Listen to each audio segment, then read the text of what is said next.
Hello friends. तो पिछली video में हमने चर्चा की थी हमारे साहित्यिक स्रोत में वेदों की। तो आज की वीडियो के अंदर हम बात करने वाले हैं वेद के बाद के जो जितने भी ग्रंथ हुए उनकी, यानी कि ब्राह्मण ग्रंथ होगी।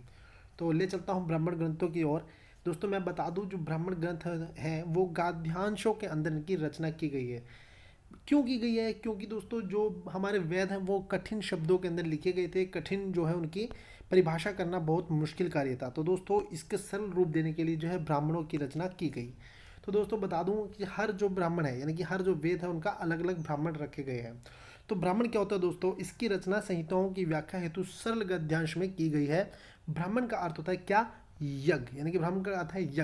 अतः यज्ञ के विषयों को प्रतिपादन करने वाले ग्रंथ ब्राह्मण कहलाते हैं दोस्तों।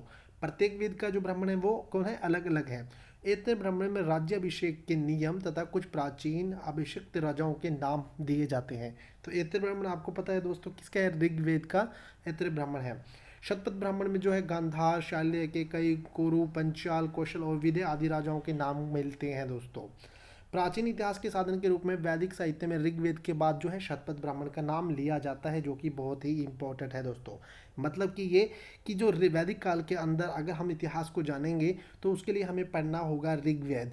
यानी कि ऋग्वेद के बाद जो बहुत ही इंपॉर्टेंट माना जाता है वो माना जाता है शतपथ ब्राह्मण को दोस्तों। उसके मतलब कि ऋग्वेद को जो है, ऋग्वेद के बाद जो इतिहास जानने का सबसे महत्वपूर्ण माना गया वो शतपथ ब्राह्मण को ही माना गया है। उसके बाद बात करना है अनायक की। अनायक क्या चीज़ होती है दोस्तों? मैं आपको बता दूं कि अनायक जो है आम मतलब कि किसी मठ में नहीं, मंदिरों में नहीं पढ़ा जाता था। उस टाइम मंदिर तो नहीं होते थे, यानी कि मठों में नहीं पढ़ा जाता था, गुरुकुल में नहीं पढ़ाया जाता था। इसकी जो रचना है, इसकी जो रचना होती थी दोस्तों वो जंगलों में बैठ की जाती थी, और रचना जंगलों में होती थी तथा इसका जो अध्ययन कार्य भी है वो जंगलों में हो जाता था। और उस टाइम पे जो संस्कृत भाषा में जंगलों को अनायक कहा जाता था, इसलिए इसका नाम अनायक ग्रंथ रखा गया है दोस्तों। ये जो ब्राह्मणों के जो अंतिम भाग माना गया, यानी कि ब्राह्मणों के जो अंतिम भाग होते थे उसको अनायक कहता था। इसके अंदर जो है दार्शनिक व रहस्यात्मक जो विषयों का संकलन किया गया है दोस्तों। उसके बाद बता दूं कि इनकी संख्या कुल कितनी है? 7 है। कौन कौन से हैं वो? है ऐतरेय, शाखायन, तैतरीय, मैत्रणीय, मध्यनंदी, वर्धनायक और तलाकर और छंदोग्य। इंपॉर्टेंट ये 7 जो है हमारे अनायक है। इनकी संख्या इन जो एनटीए यूजीसी है पूछ लेता होता है, कई जगहों पे पूछा जाता है कि कौन कौन से जो है अनायक ग्रंथ होते हैं और कौन सा जो अनायक ग्रंथ है कौन से वेद से रिलेटेड, आपको ये भी पूरा पता होना चाहिए दोस्तों। चलिए उसके बाद बात कर लेते हैं हमारे अगले इम्पोर्टेंट उपनिषदों के बारे में। उपनिषद क्या चीज़ होती है दोस्तों? चलिए दोस्तों उपनिषद के बारे में बता दूं, ये जो है सबसे आखिर के अंदर लिखे गए, यानी कि पहले आए वेद। वेद ग्रंथों के बाद हमने चर्चा की ब्राह्मणों की, ब्राह्मण के बाद हमने चर्चा की उसके अंदर जो इम्पोर्टेंट अनायक थी, और उसके बाद यानी कि उसके बाद सबसे अंतिम में जो उपनिषदों की रचना मानी गई है दोस्तों। उपनिषद का अर्थ मान लो, उपनिषद का जो अर्थ होता है वो होता है उप यानी कि समीप, और निषद का अर्थ होता है बैठना। यानी कि जो जो उपनिषद, जो ग्रंथ गुरु के समीप बैठ के लिखे गए हों, जिनका ज्ञान प्राप्त किया हो, वो क्या कहलाते हैं? उपनिषद कहलाते हैं। तो दोस्तों इसके अंदर जो है रहस्यमयी विद्या का पूरा उल्लेख हमें मिलता है। उपनिषद जो है नायकों के पूर्वक एवं भारतीय दर्शन के महत्वपूर्ण स्रोत माने गए हैं दोस्तों। उसके बाद बात कर लेते हैं कि वैदिक साहित्य के अंतिम भाग के कारण इनको क्या कहा जाता है? वेदांत भी कहा जाता है, यानी कि वेदों का अंत। क्यों? क्योंकि ये जो है सबसे आखिर में इनकी रचना की गई थी, इसलिए इनको वेदांत भी कहा जाता है। उपनिषद जो है उत्तर वैदिक काल की रचना है। आपको मैंने बताया था कि जो ऋग वैदिक वैदिक काल की जो रचना है सिर्फ एक है, वो कौन सी है? वैदिक है, यानी कि ऋग्वेद है।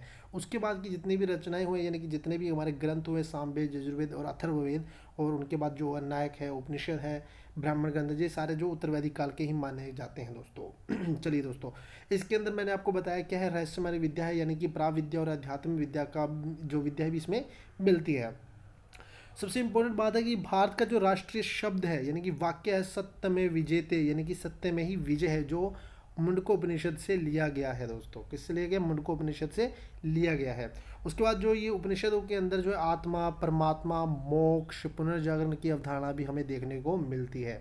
उपनिषदों की कुल संख्या 108 मानी गई है, लेकिन इनको प्रमाणिकता जो है ऑथेंटिक जो है 12 ही माने गए हैं दोस्तों। कौन कौन से उपनिषद है? ईश, केन, कंठ, पर्शन, मुंडक, मुंडाक्यू, तैतरीय, ऐतरणीय, छंदोग्य, कौशिकी, वर्धनायक और श्वेताश्वर जो है इम्पोर्टेंट उपनिषदों के अंदर रखा गया है दोस्तों इनको। तो उपनिषदों से भी हमें महत्वपूर्ण भारत के इतिहास के बारे में जानकारी मिलती है दोस्तों। चलिए उसके बाद अगली चर्चा हम कर लेते हैं आगे हम पढ़ेंगे वेदांग। वेदांग आपको पता होने चाहिए, वेदांगों की संख्या कितनी है दोस्तों? 6 है। वेदांग, वेदांग के अंदर क्या क्या है? शिक्षा है, कल्प है, व्याकरण, निर्युक्त, ज्योतिषी और छंद। ये सभी जो है गद्यांश के अंदर लिखे गए हैं दोस्तों। चलिए, इसके अंदर सबसे पहले मैं बात करूँ शिक्षा की। जो शिक्षा जो है दोस्तों, ये वैदिक स्वरों के शुद्ध उच्चारण के लिए शिक्षा का निर्माण किया गया है। क्या किया गया है? शुद्ध उच्चारण के लिए जो है इसका निर्माण किया गया है। यानी कि कुछ ऐसे शब्द होते हैं जिनका प्रोनाउंस करना बहुत मुश्किल कार्य होता है, तो इसके लिए जो किस ग्रंथों का, वेदांग के अंदर शिक्षा ग्रंथ का उच्चारण के लिए निर्माण किया गया है। उसके बाद बात करते हैं कल्प की। कल्प, एक और बात बता दूं, जो शिक्षा है, शिक्षा का जो रूप माना गया है, जो उत्पत्ति माना गया है, वो मानी गई है नाक से, यानी कि नासिका से शिक्षा की उत्पत्ति हुई। क्योंकि आपको पता है जो जितने भी हमारे शब्द होते हैं उसकी नाक की सहायता से ही बोले जाते हैं दोस्तों, मुंह और नाक की सहायता से बोले जाते हैं, इसलिए इसकी जो उत्पत्ति है वो नाक से मानी गई है।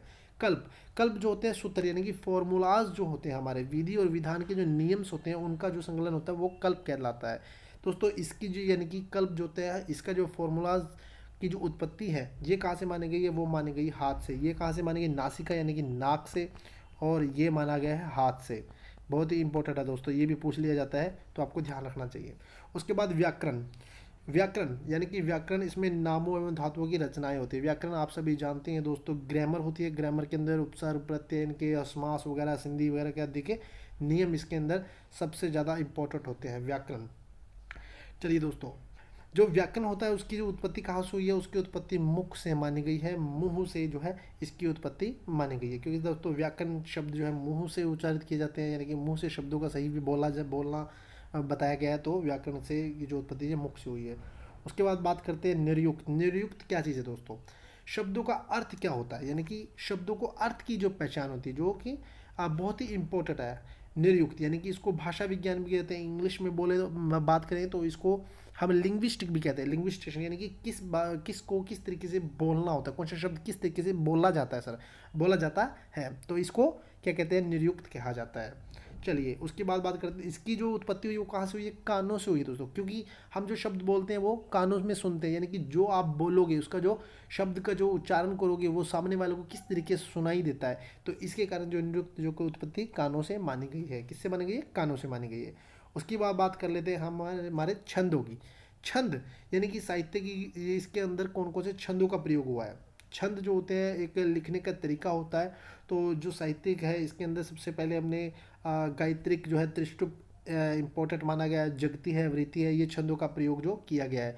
दो त्रिष्टुप जो है इम्पोर्टेंट माना गया है क्योंकि सबसे ज़्यादा प्रयोग जो है इसका ही किया गया है, इसी छंद का प्रयोग किया गया है।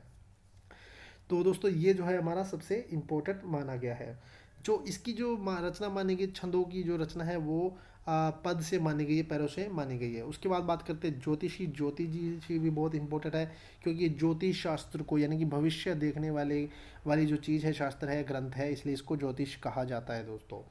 इसके अंदर जो है जितने भी एस्ट्रोलॉजी, यानी कि जो जितने भी विज्ञान है, जो हमारा एस्ट्रोलॉजी इसको बोला जाता है, तो वो जो है इसके अंदर संकलित किया गया है। तो इसकी जो रचना हुई है किससे हुई है? उसकी रचना जो हमारी आँखों से, यानी कि आँखों से मानी गई, नेत्रों से इसकी रचना मानी गई है। तो इस प्रकार से ये जो 6 हमारे वेदांग है सबसे इम्पोर्टेंट है हमारे इतिहास को जानने के लिए, हमारे भारतीय इतिहास को जानने के लिए दोस्तों। तो चलिए, आज की वीडियो के लिए इतना ही। अगर ये वीडियो पसंद आई हो तो लाइक शेयर जरूर कर दिए और जुड़े रहिए गोल्डन